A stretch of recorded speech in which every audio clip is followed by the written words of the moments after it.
After the U.S. Congress passed the Confiscation Act of 1862, this gave then President Abraham Lincoln authorization to sign the Emancipation Proclamation, which he signed on January 1st, 1863. The simple intent of the executive order was to liberate 4 million enslaved black people throughout the country. This did not include, however, the enslaved black people in Maryland, Kentucky, Missouri, and Delaware. Southern slave owners were also not keen on freeing black people from bondage based on this proclamation. All that ended when the Union captured Fort Fisher in January of 1865 after a couple weeks of shelling the fort around the clock. The Cape Fear River was considered the lifeblood of the Confederacy. Blockade runners made millions of dollars supplying the South with everything from arms, munitions, and even rations for the people of the South. This industry kept the Confederacy humming for 5 long years, thus keeping the evil machine of slavery alive and well.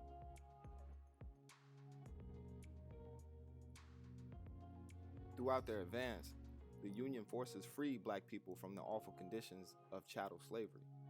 Those that were able to fight, they took up arms. Freed black slaves became a large contingency within the Union military, despite only being 1% of the northern population. In 1862, they became known as the United States Colored Troops. They made up over 10% of the Union Army and 25% of the Union Navy. The U.S. Colored Troops fought on the front line of every major battle during the last 2 years of the war.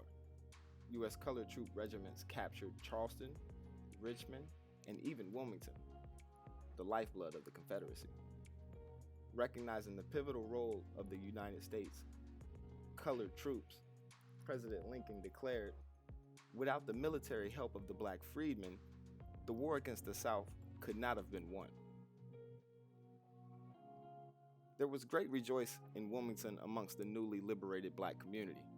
Emancipation finally reached the port city.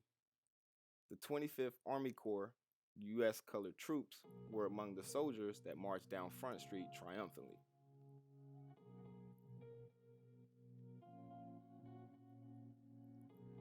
After capturing Wilmington on February 22, 1865, the Union continued its victorious sweep up the valley of the Cape Fear River, leaving behind a garrison and a mess of a town.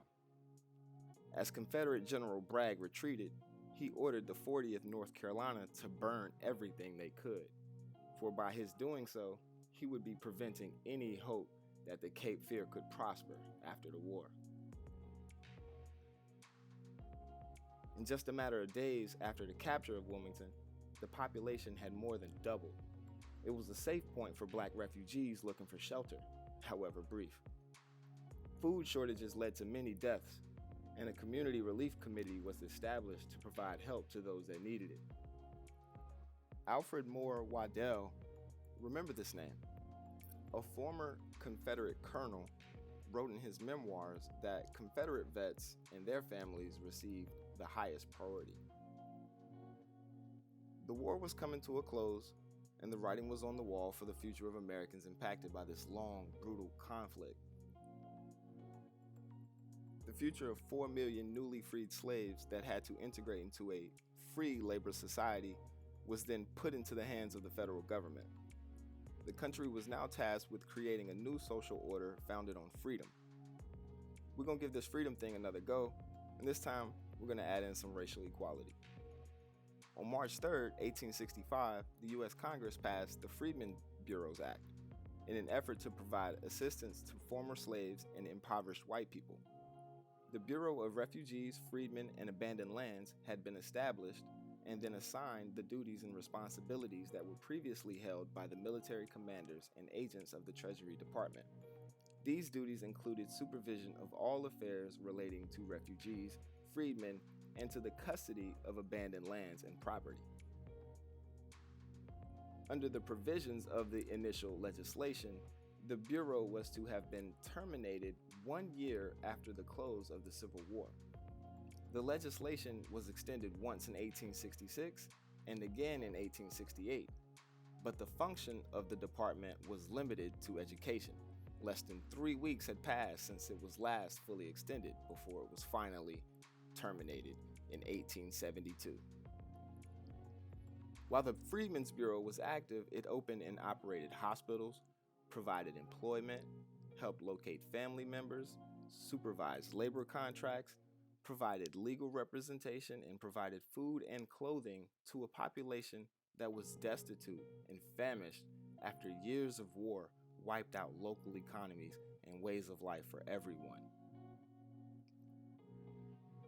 The Bureau played an integral role in the education of the newly freed black population in the United States, as well as safeguarding the rights of those newly freedmen. It did so by offering advice, protection, and financial assistance to local citizens interested in starting schools, creating superintendents of education that served as intermediaries between the freedmen and philanthropists that wanted to provide aid. One such benevolent society was the American Missionary Association, a non-denominational society that worked to develop educational opportunities for black people and other minorities within the United States. The AMA was a very staunch pro-abolitionist society that founded schools and churches in the South for newly freed slaves, based out of Massachusetts. Reverend Samuel S. Ashley came to North Carolina from Massachusetts as a teacher sponsored by the AMA and decided to stay after the war was over. He was sent as a delegate to the Constitutional Convention of 1868 and campaigned for a system of free schools for all. He believed that the people of North Carolina could not make wise decisions about their futures unless they became more educated. He became the state's first superintendent of public schools under the newly formed Constitution after the war, and the Reverend had a steep hill to climb.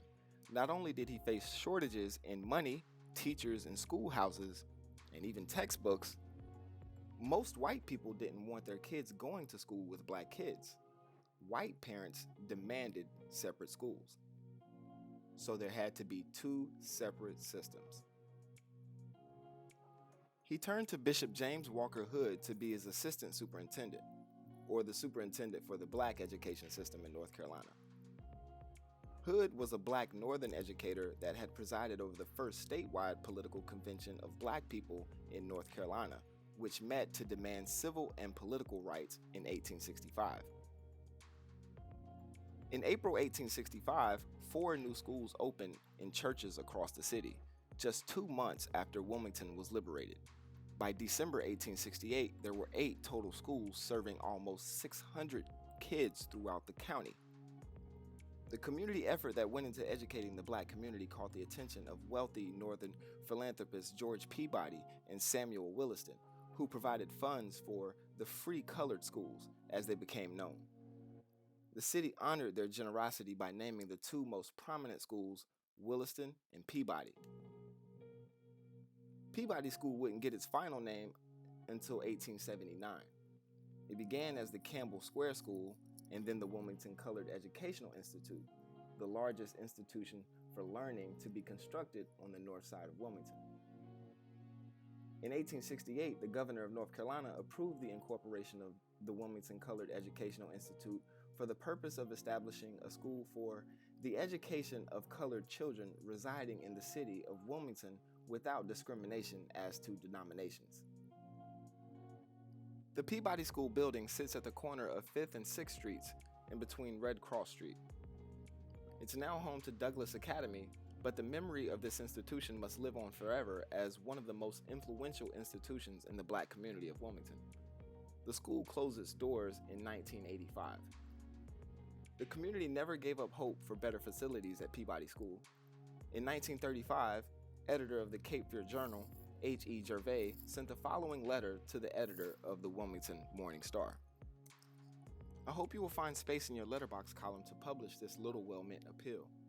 I am writing not in any official capacity, but only as a citizen who has the welfare of the community at heart, and one who seeks to contribute in some small and insignificant way to the uplift of the populace and especially the Negro race. It is absolutely unnecessary to describe the dilapidated condition of Peabody School, this important unit in the Negro school chain in Wilmington.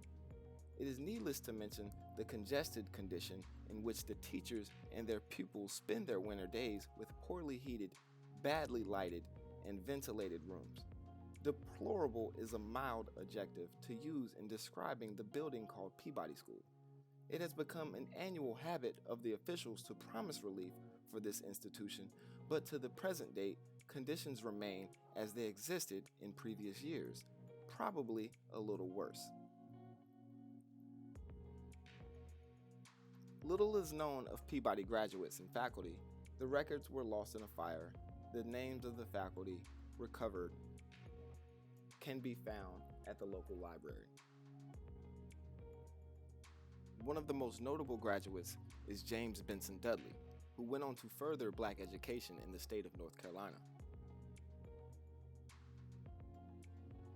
On Wilmington's south side, between Ann and Nunn Streets on South 7th, sat Williston Graded School, another school founded by the AMA.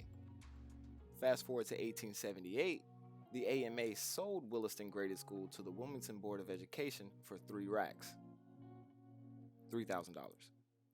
making Williston the first African American school to be added to the city's system of free schools. The all-white faculty was also then replaced with an all-black faculty. Among that first faculty class was Mary Washington Howe, a black woman born into slavery in 1852. Howe received her education at the Institute for Colored Youth in Philadelphia. Once she received her education, she moved back home to Wilmington as a free woman to share her knowledge with her community. Beginning her career as a teacher in her early 20s, she became the principal of Williston Grammar School shortly after, the first woman to hold the position, one she held for 22 years. What Howe did was successfully guide and engage the youth of Wilmington. Williston was the premier institution for black people in Wilmington for decades. The leadership she provided created an atmosphere that nurtured the minds of those that attended Williston, preparing students for the rough road ahead. At Williston and most any other free colored school, you had to work 10 times harder to get to where your white counterparts were.